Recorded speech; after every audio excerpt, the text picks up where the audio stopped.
एक दिन नंद जी के पास में उनके मित्र उपनंद आए और कहने लगे, नंद जी एक सुझाव लेकर के आया हूं। अब गोकुल में शांति नहीं रह गई। देखो ना, कारण वो बड़े बड़े यमला अर्जुन वृक्ष गिर पड़े। वो तो भगवान की कृपा हुई, तुम्हारा बालक बच गया, नहीं तो कितना बड़ा अनिष्ट हो जाता। एक दिन वो बवंडर आया, वो तो बालक उड़ा ही नहीं तो बवंडर तो उड़ा करके कहां ले जाता। वो जहर देने वाली पूतना आई। देखो, मेरा एक सुझाव है कि जहां पर शांति न हो उस जगह को छोड़ देना चाहिए। अब यहां शांति नहीं है, तो मेरी तो एक इच्छा है कि यहां थोड़ी दूर में एक उपवन है बड़ा सुंदर, जिसको वृंदावन बोलते हैं। इस गोकुल को छोड़ें और वृंदावन में चले। वहां पर हरे हरे वृक्ष हैं, पानी के झरने बहते हैं, अच्छी अच्छी घास, खाने को अपने लिए कमी नहीं, मवेशियों के लिए कमी नहीं। छाया देखो तो, पानी देखो तो। बड़ा सुझाव दिया। नंद बाबा को भी बात अच्छी लगी। चलो, गोकुल में शांति नहीं है तो वृंदावन बसाएं, वहीं चलेंगे, ब्रज बसाएंगे। सबको बड़ी अच्छी लगी। सभा बुलाई, सबने परस्पर विचार करके और निर्णय कर लिया कि कल सवेरे गोकुल को छोड़ करके वृंदावन में ब्रज बसाएंगे। रातों रात तैयारी हो गई। जितना भी सामान था छकड़ा गाड़ियों के ऊपर सजा लिया। जो बुजुर्ग न चल पाए, जो नन्हे बच्चे थे न चल पाए, उनके बैठने की जगह बना ली गाड़ी में। और जो पैदल चल सकते हैं वो पैदल चलें, और जो गाय भैंस भेड़ बकरी सबको लेकर के निकल जाए। सवेरा हुआ कि सब तैयारी थी, चल पड़े सबके सब गोकुल को खाली करके। आश्चर्य की बात, किसी ने पीछे लौट करके नहीं देखा कि पीछे क्या हो रहा है। लेकिन जहां जाना है वो चिंतन है, कितना सुंदर होगा वो वृंदावन।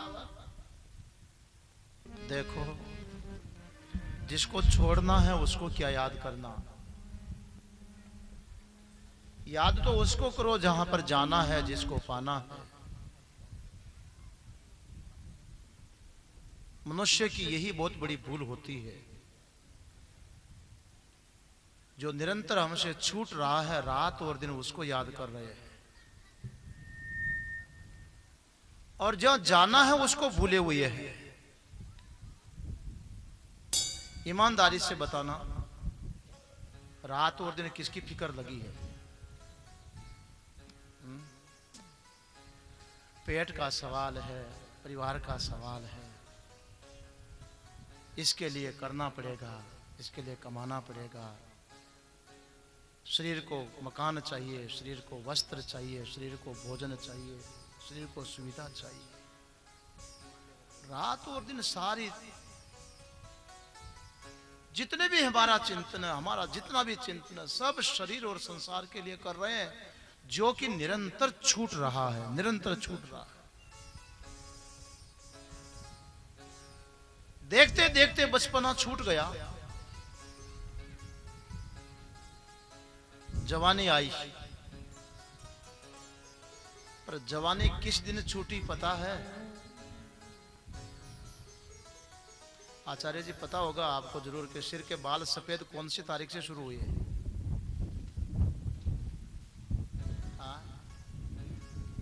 एक भी माई का लाल ये बता दो कि फलाने साल के फलाने महीने की फलानी तारीख को इतने बज करके इतने मिनट पर मेरे बाल सफेद होने शुरू हो गए। एक भी बता दो कोई। याद है? अरे वर्ष की बात, महीना की बात छोड़ो, दिन भी बता दो, दिन की बात छोड़ो, महीना बता दो कि फलाने महीने में मेरा बाल सफेद शुरू हुआ।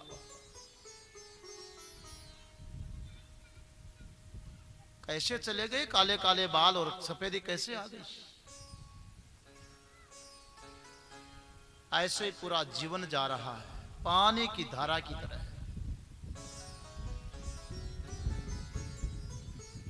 जो जा रहा है रात और दिन, हम उसी का चिंतन कर रहे हैं। इस गोकुल को नहीं भूल पा रहे। ये तो इंद्रियों का निवास स्थान है।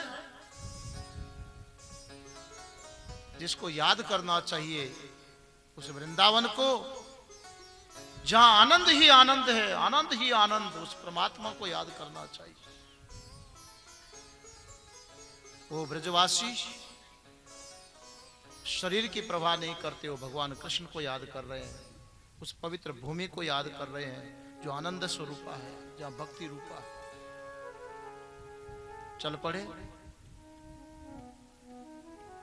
जिसका चिंतन कर रहे थे वृंदावन में पहुंच गए। वहां पहुंच करके देखा, ओहो बड़ी हरी हरी घास, सघन वृक्ष, फूल फल लगे हुए, पानी के झरने चल रहे हैं।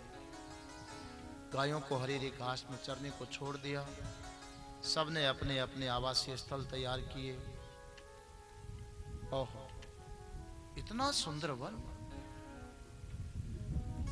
छोटे छोटे ग्वाल बाल बछड़े चराने के लिए जाते, शाम को लौट करके आते। कन्हैया को कहते, लाला अरे देख, आज तो अब तो बछड़े तो ऐसे चरते हैं कि चराना नहीं पड़ता, हरी हरी घास में चरते रहते, हम तो दिन भर खेलने का आनंद लेते हैं लाला। कन्हैया तुम भी चलो तो बहुत अच्छा लगेगा। कन्हैया ने एक दिन मैया यशोदा से कहा, मैया अब मैं भी बछड़े चराने जाऊंगा। मैया यशोदा नहीं चाहती कि मेरा लाला एक क्षण भी मेरी आंखों से ओझल हो। बहाना करने लगी, बेटा बड़ा कठिन काम है, धूप में काला पड़ जाएगा, थक जाएगा। लेकिन कन्हैया तो रोने लगे, क्योंकि खेलने का मन में जो लगा है उत्साह। नंद बाबा आ गए, कन्हैया देख करके और रोने लगे। नंद बाबा यशोदा को कहने लगे, अरे जाने देना, बच्चे ऐसे तो अभ्यास करेंगे। मैया मान गई और यशोदा और बाबा नंद ने कन्हैया को गौ बछड़े चराने के लिए कन्हैया को स्वीकृति दे दी। आप देखो बछड़े भी छोटे छोटे, कन्हैया के जो बाल सखा हैं वो भी छोटे छोटे, कन्हैया और बलराम दोनों छोटे छोटे। जब बछड़े चरा करके संध्या को लौट करके वापस आते हैं, छोटे छोटे बछड़ों की, ग्वाल सखाओं की, कन्हैया और बलराम के चरणों की उड़ती हुई धूल, और उस उड़ती हुई धूल में लाला अपने सखाओं के साथ खेलते कूदते छलांगे लगाते हुए जब आते हैं तो इतना सुंदर लगते, इतना सुंदर लगते हैं। क्या कहा जाए। कन्हैया की बाल लीलाओं का आनंद ले रहे हैं। बछड़े चराने के लिए कन्हैया जाने लगे।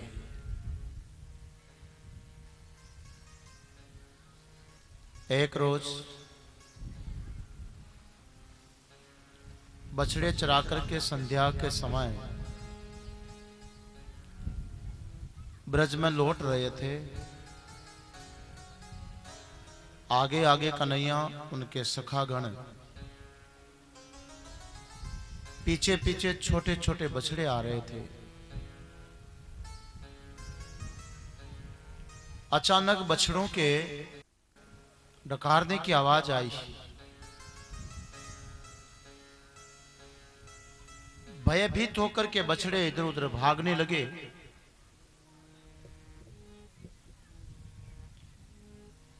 ग्वालों ने पीछे मुड़ करके देखा कि कोई एक अजनबी बछड़ा, देखा कि कोई एक नया बछड़ा छोटे छोटे बछड़ों को कभी माथे से मारता है, कभी लातों से मारता है। सब बछड़े भयभीत होकर के बेचारे इधर उधर भागने लगे। वो मारने वाले बछड़े को देख करके ग्वाल सखा एक दूसरे को पूछने लगे, क्यों रे ये बछड़ा किसका है?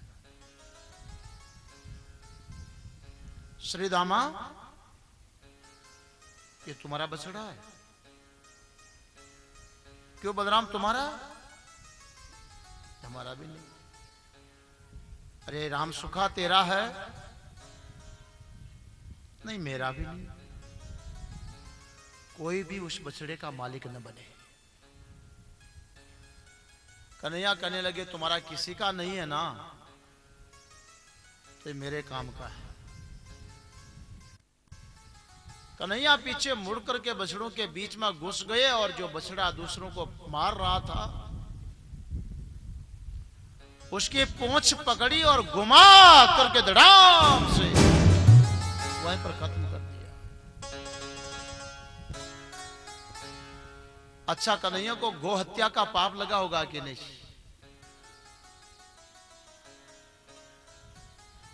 अरे कन्हैया को पता है ये कोई हमारा बछड़ा नहीं है, कंस का भेजा हुआ दैत्य है। एक बछड़े का रूप लेकर के आया है वत्सासुर। इसलिए कन्हैया ने उस दैत्य को समाप्त किया। हर दिन ऐसे ही बछड़े चराने के लिए वन में जाते हैं। एक रोज बछड़ों को चराते चराते जब दोपहर का समय आया, पानी पिलाने के लिए किसी जलाशय के सरोवर के पास में ले गए, तालाब के पास बछड़ों को पानी पिलाया और पास में देखा एक बहुत बड़ा पहाड़ जैसा सफेद सफेद दिखाई पड़ा। बड़ी धूप थी। ग्वाल बाल कन्हैया को कहने लगे अरे कन्हैया ये देखो ये बिल्कुल रूई का पहाड़ जैसा दिखाई पड़ता है। अरे इसके अंदर तो गुफा भी है। एक सखा बोला अरे कन्हैया अंदर जाने का रास्ता बहुत बढ़िया है। अन्य सखा कहने लगा अरे कन्हैया कालीन बिछी हुई है, आ जाओ अंदर चले गुफा के अंदर। ग्वाल बाल अंदर घुस गए। कन्हैया को कहा तुम भी आ जाओ। और जो ही कन्हैया उस गुफा के अंदर घुसने लगे, राम वो कन्हैया वो तो गुफा निगलने लगी। कन्हैया समझ गए भाई यहां तो दाल में काला है, ये कोई कंस का भेजा हुआ दैत्य बैठा हुआ है।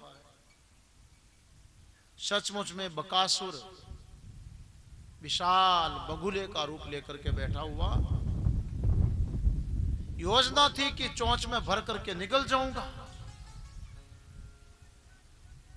और जब निकलने लगा तो कंठ में जाते ही कन्हैया ने अपने शरीर को ऐसा फुलाया, बकासुर के कंठ में जलन होने लगी। सबको मुंह से बाहर उगेल दिया। जो ये कन्हैया बाहर आए, नीचे वाली चोंच की ठोडी पैर से दबाई, ऊपर का हाथ से पकड़ा, खींच करके बकासुर के दो भाग करके उठा करके फेंक दिया। बकासुर ये कंस का भेजा हुआ दैत्य बैठा हुआ था, ठिकाने लगाया। इसी प्रकार से एक रोज कि जितने भी महाराज भगवान लीलाएं कर रहे हैं ना, ये भक्त के हृदय में लीलाएं होती है। जिस भक्त हृदय में भगवान कृष्ण का प्राकटन हो जाए वहां पर बकासुर नहीं रह सकता है। महाराज ये जो दंभ होता ना, दंभ, भगवान उस दंभ को समाप्त कर देते हैं। कहते हैं व्यक्ति बड़ा दंभी है, बड़ा घमंडी है। जो मिथ्या दंभ अभिमान घमंड होता है, भगवान भक्त के हृदय में छुपे हुए इस विकार को, दैत्य को समाप्त कर देते हैं। ऐसे ही एक रोज हरी हरी घास देख करके बछड़ों को चरने के लिए छोड़ दिया। उधर खेलने लगे। कोई पहाड़ दिखाई पड़ा, ऐसी चट्टाने चट्टाने जैसे कोई वो ब्यावर के आसपास निकलते ना, काली काली चट्टाने दिखती। उधर बर की तरफ जाओ, आपके इधर भी बहुत है। बड़ी सी चट्टान जैसा दिखाई पड़ा। ग्वाल सखा कन्हैया को कहने लगे कन्हैया देख देख इस चट्टान के नीचे गुफा भी है। कन्हैया कहने लगे कल परसों गए थे ना कि गुफा में भूल गए तुम लोग। अरे नहीं कन्हैया, वो तो बकासुर बैठा हुआ था, मगर ये तो गुफा है। एक ग्वाल कहने लगा, देख गुफा में चट्टाने लटकी हुई है, चले अंदर से बड़ी ठंडी रहती है, गुफा में खेलेंगे। ग्वाल बाल अंदर जाने लगे। वो गुफा नहीं थी महाराज, अघासुर। अघासुर अजगर का रूप लेकर के बैठा हुआ है, निगलने लगा। भगवान श्री कृष्ण उस अघासुर के पेट में घुस गए और जाकर के शरीर को ऐसा फुलाया कि उसका पेट फाड़ करके बाहर निकल गए और अघासुर को वहीं पर समाप्त कर दिया। हाँ, भगवान जहां पर पहुंच जाएंगे वहां पर अघासुर नहीं रह सकता। अघ का मतलब होता है पाप। जहां भगवान का निवास है वहां पर पाप कैसे रहेगा? भक्त के हृदय में पाप नहीं हो सकता महाराज। प्रेम और पाप दोनों एक साथ कैसे रहेंगे? जहां प्रेम है वहां भगवान का प्राकटन है, और जहां भगवान का प्राकटन है वहां पर पाप का विनाश है। ऐसे भगवान वहां पर प्रकट हुए। एक दिन तो बड़ी विलक्षण लीला हुई। बछड़े चराने के लिए गए, हरी हरी घास देख करके चरने को छोड़ दिया, खेलने लगे। थोड़ी देर में ग्वाल बालों को सबको भूख लगी, तो कन्हैया को कहने लगे, कन्हैया बड़ी जोर से भूख लगी, क्या करे? बोले निकालो अपना अपना कलेवा। सब ग्वाल सखाओं ने अपना अपना कलेवा निकाला। कन्हैया बीच में बैठ गए और सब चारों तरफ बैठ गए। अपना अपना कलेवा निकाल करके सब खाने खिलाने लगे। कन्हैया कहने लगा, रे ओ श्री दामा, तेरी मैया कैसा बनाती, दे जरा चखा तो सही। वो बड़े प्रेम से कन्हैया को खिलाए। अरे मनसुखा, तेरी मैया कैसा खिलाती, दिखा तो सही। बड़ा प्रेम से कन्हैया को खिलावे। एक सखा कहने लगा, कन्हैया सबसे थोड़ा थोड़ा चख रहा है, तेरी मैया कैसा बनाती यशोदा, वो तो बता। कन्हैया कहने लगा, आजा मैं बताता हूं। ग्वाल सखा पास में आया। कन्हैया कहते, तू मुंह खोल, तेरे मुंह में डालूंगा। उठाया और कन्हैया के मुंह की ओर, कन्हैया ने सखा के मुंह की ओर हाथ किया। उसने समझा कि मेरे मुंह में डालेगा। उसने तो मुंह फाड़ा और कन्हैया ने उधर से कान में फेंक दिया। और ठहाका मार करके हंसने लगे। कलेवा चल रहा है, न कोई पाठ होना, न कोई आसन में बैठना, न कोई हाथ धोना, हंसी ठहाका चल रहा है। वाह वाह, ग्वालों का कलेवा। दूर दूर तक नजर दौड़ाई, कहीं बछड़े दिखाई न पड़े। एक चट्टान के ऊपर कन्हैया चढ़ गए। सोचा कि बांसुरी का नाद दूंगा।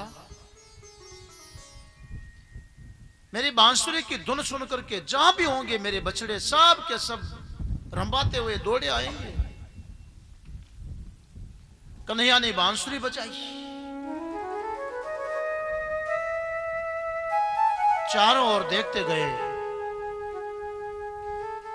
बांसुरी नाद सुन करके कहीं बछड़े आए, मगर कोई बछड़ा एक भी आता हुआ दिखाई नहीं पड़ा। और कन्हैया ने जोर से बांसुरी बजाई, लेकिन बछड़े कहीं दिखे नहीं। जब बांसुरी की तान सुनकर के भी बछड़े रंभाते हुए कन्हैया की ओर नहीं आए, बंद किया कन्हैया ने अपनी बांसुरी। अंतर्मुख होकर के देखा तो पता चला कि आज तो बछड़ों की तो चोरी हो गई। और चोर कोई छोटा मोटा चोर नहीं, ब्रह्मा जी बछड़ों को चुरा करके ले गए। अब कन्हैया ने विचार किया, ये ब्रह्मा तो मेरा बेटा है, और बाप की चोरी कर गया। पता तो लग गया, लेकिन मैं जाकर के ब्रह्मा से मांगू कि हमारे बछड़े वापस दे दे, क्या जरूरत पड़ी है? मैंने संकल्प करके ब्रह्मा को पैदा किया था, और वो ब्रह्मा आज हमारे बछड़ों को चुरा सकता है? तो जब ब्रह्मा को मैंने पैदा कर दिया, तो क्या बछड़े पैदा नहीं कर सकता? और कन्हैया ने तो ऐसा संकल्प किया, जितने बछड़े थे हूबहू उतने बछड़े बन गए। बनाने वाला भी कन्हैया और बनने वाला भी। बछड़ों को घेर करके वहां लाए जहां पर अपने सखा कलेवा कर रहे थे। इधर आकर के देखा तो बाल सखा गायब। बड़ी आवाज लगाई, कोई ना बोले। पहाड़ी के ऊपर चढ़ करके कन्हैया ने फिर जोर से बांसुरी का स्वर दिया।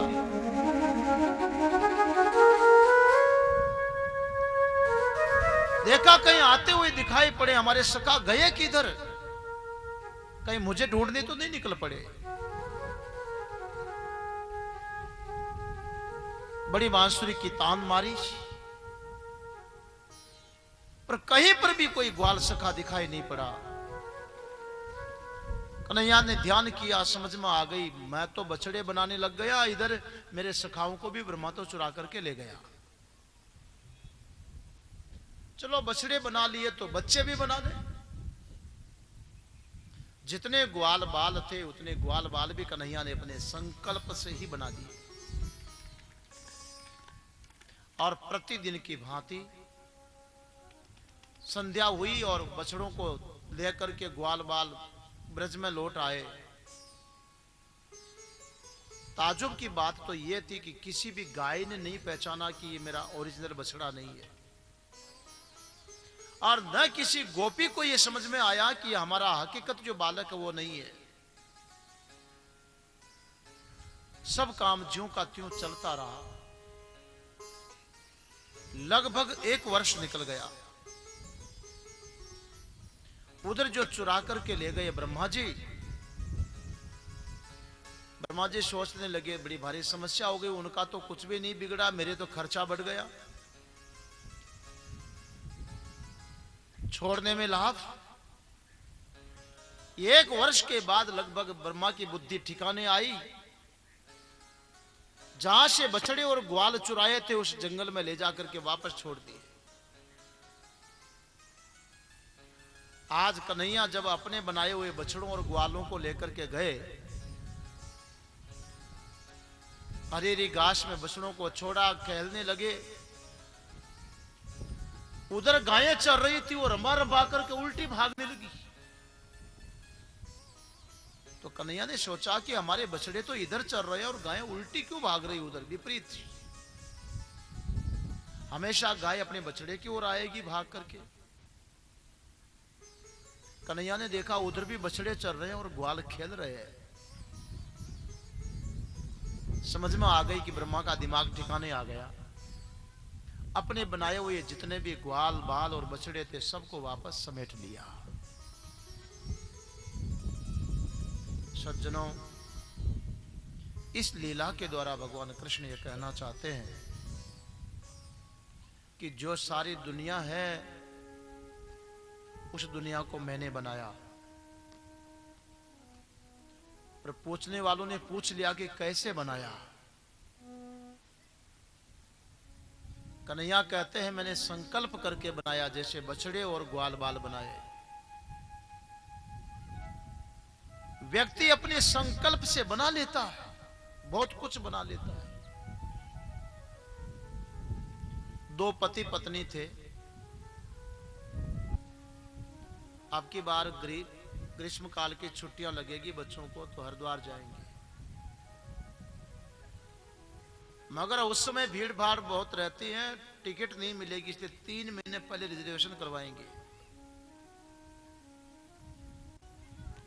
योजना बनाते बनाते रात को नींद लग गई।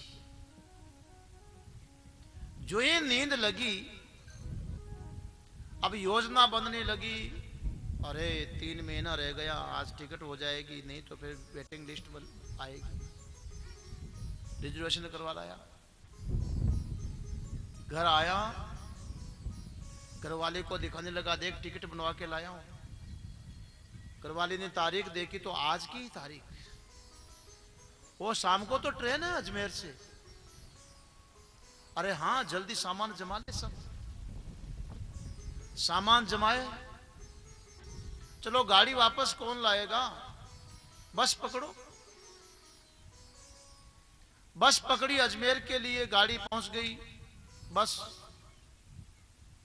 से नीचे उतर कर टैक्सी पकड़ी, रेलवे स्टेशन गए। इतने में तो देखा ट्रेन तो आ गई। ट्रेन आई तो देखा कि अपना कोच नंबर कहां आएगा, वो देख करके पहुंचे, डब्बे के अंदर घुसे। टिकट पर देखा कि सीट नंबर 8 और 10, अपने सीट पर जाकर के बैठ गए, सोए। सवेरा हुआ दिल्ली, अरे दिल्ली आ गए। नींद में जयपुर कब निकल गया पता ही नहीं। चलो उठे, प्रेस हुए, इतने में तो चाय वाला आ गया। चाय चाय चाय बोलते ना, चाय पी। इतने में नाश्ता आ गया, गर्मा गर्म नाश्ता भी लिया। 12 बजते बजते तो ट्रेन हरिद्वार पहुंच गई।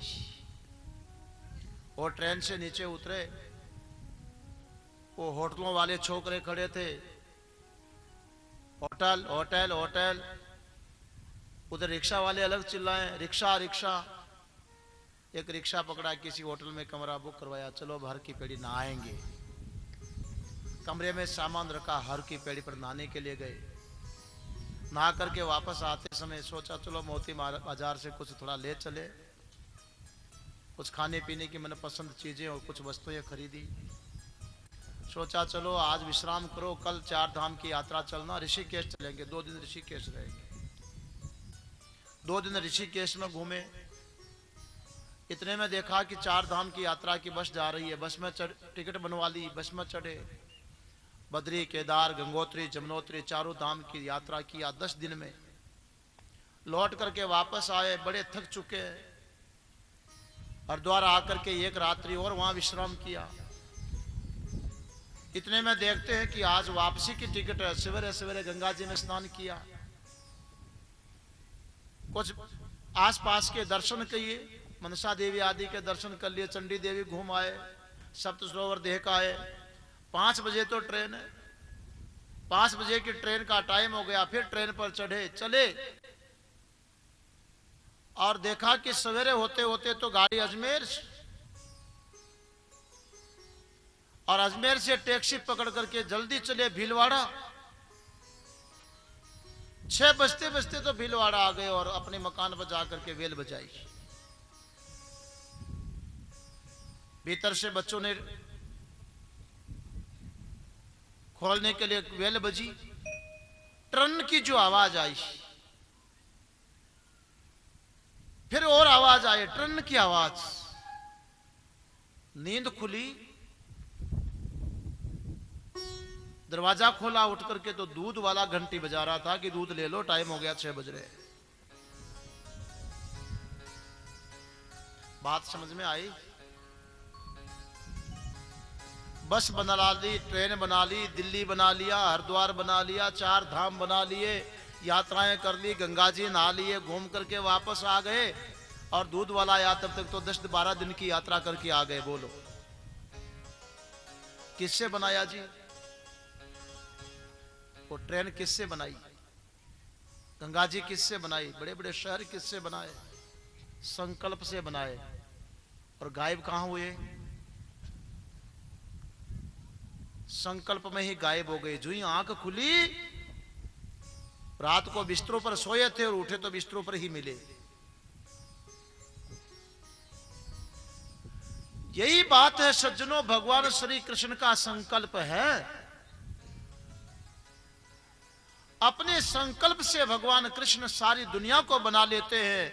क्रीड़ाएं करते हैं, और जब भगवान कृष्ण चाहते हैं तो सबको अपने में समेट लेते हैं। इस सारी दुनिया का निमित्त और उपादान कारण भगवान श्री कृष्ण है। यही बात इस लीला के द्वारा बताया गया है। गाय चराने के लिए बड़े बड़े सखाओं के साथ चले। आज पहले बार गाय चराने जा रहे हैं। अब तक तो बछड़े चराए। गायें चरते चरते एक ऐसे वन की तरफ गई जिसे तालवन बोलते थे। तालवन,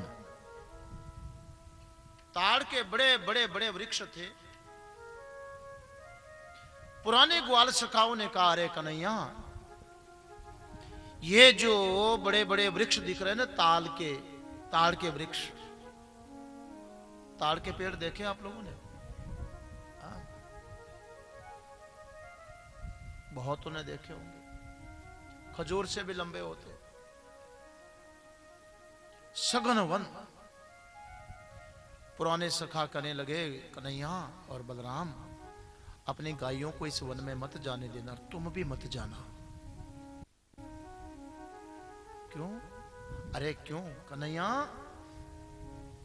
इस वन में एक दैत्य रहता है, धेनुकासुर, और गधे के रूप में रहता है। कोई भी गाय ग्वाल इस वन में चला जाए और उसको पता लग जाए, हे खाना, वो लातों ही लातों से मार देता है। कन्हैया ने मन में सोच लिया, तब तो फिर देखेंगे। कुछ हाँ और ना, कुछ नहीं कहा। दूसरी तब गायें चरने लगी और खेलने लगे। थोड़ी देर के बाद बलराम जी और कन्हैया करने लगे, आज बड़ी भूख लगी है।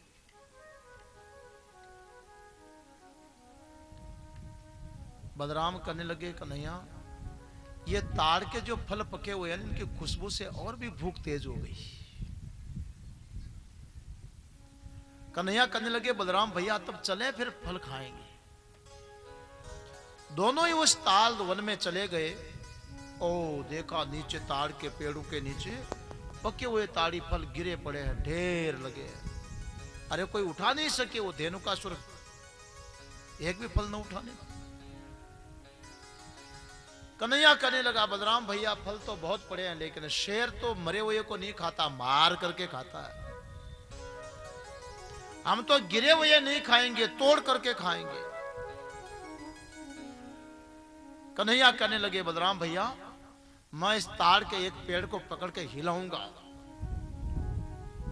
और तुम अपने पीतांबर में ऊपर ही झेल लेना, ताजा ताड़ी फल खाएंगे। कन्हैया ने पेड़ को पकड़ा और हिलाया जोर से। बलराम जी अपने पीतांबर में धारण करने लगे, मगर जो ही एक पेड़ को हिलाया, इतना सघन वन, एक पेड़ को हिलाया पूरा जंगल हिल गया। एक पेड़ से दूसरा पेड़ इतना सटा हुआ। वो धेनुकासुर कहीं कोने में पड़ा हुआ था। उसने देखा इधर से पेड़ हिलते हुए आए, कोई न कोई होगा। वो गधे की आवाज में रेंकता हुआ और गधा दौड़ा आया। देखा भगवान कृष्ण पेड़ को हिला रहे और बलराम जी पीतांबर में फलों को धारण कर रहे। वो धेनुकासुर उल्टा घुमा और बलराम जी को मारने के लिए क्या उठाएगा? अरे गधा तो लाते ही उठाएगा, उसके सिंग थोड़े होते हैं। अरे बच्चे ने लात की बात की तो मुझे बात में बात याद आ गई। वो गधे की बात पे एक बात सुना दूं, फिर सुस्ती भी उड़ जाएगी।